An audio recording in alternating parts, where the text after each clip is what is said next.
Welcome back. In this session, we're going to really start to get into exploring your differences. I mean, let's be real with each other. If everybody was getting along, just rowing together, great, I wouldn't have a business. No, I wouldn't be in the business of trying to help you and other families. We really need to look at and explore your differences, and you need to be real about this. Here's the learning objectives and outcomes for this session. To learn how to calmly explore the differences of opinions and values you might have in your family business.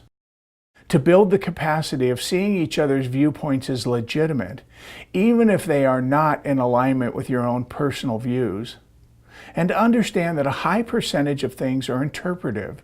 In other words, there are many different interpretations people can make about different situations. So one of the things I want to do in this session is help kind of give you the list of things that I see to really help you start to explore the differences in your own family business. Here's the list of things I've noticed in other family business, the differences that can occur. Vision for the business or family, differing values or preferences on how to do the work, productivity and business results, what's really getting produced and who's producing it, work styles, kind of the hard chargers versus the peacemakers.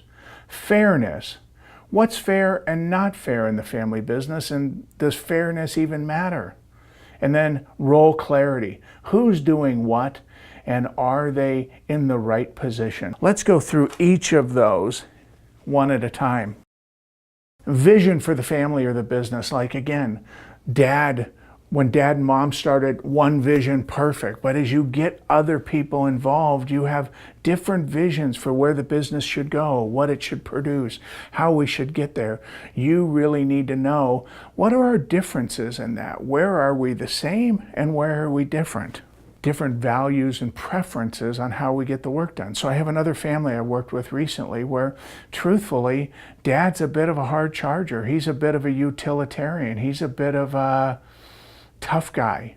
That's his value. That's how he wants to do things. Son and daughter, they're more of, I like to call it like the family name version 2 or version 3.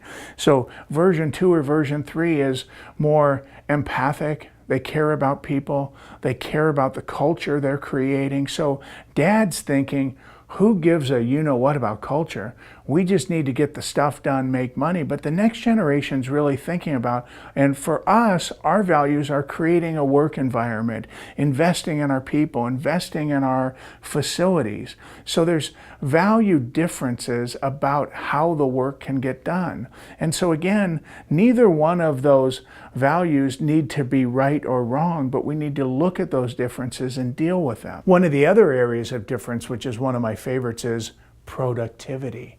So some of the family members tell me, oh my gosh, I'm producing at such a high level, and the other family members are coming over and whispering in my ear like, he's producing at this level. We really need to figure out, how do we measure productivity? How do we define who's doing what? And are they in their best role? Because a successful business has clear scorecards. So one of the things that I like to do is say, how do you compare to your peers? How does a commercial real estate salesperson in other companies, how much are they selling and how much are you selling, your family members? So productivity becomes a real thorn in people's sides because, you know, one of my favorite things, a family I'll never forget, the one said to me, I'm a 7 trying to be a 10, and the other brother running the business is like, we need him to be a 9 year in and year out. We need to measure the productivity. Another one is work styles. Again, talked a little bit about it earlier, but you know, the way I like to boil it down right now sometimes is the hard chargers and the peacemakers. The hard chargers want to bowl people over, and the peacemakers want everybody to get along. We really need to, you know, discuss those different styles and find a common ground for the family. Fairness. Did anybody ever say life was fair? Family business should be fair? Comes up a lot. People say to me like, well, it's not fair that he got X, or it's not fair that they get Y. As a family, you need to really think about, talk about, Where does fairness fit in? Because fairness is important to people, but I'm not sure fairness is always attainable. There's something else we say in family business sometimes. Fair does not mean equal. But for some families, this idea of fairness comes up and it needs to be dealt with. And then the last area I'd have you look at is really clear roles and responsibilities, because in some family businesses, that all gets muddled together, not very clear. The more you can have very clearly defined roles and good, clear responsibilities and scorecards, you're going to have success.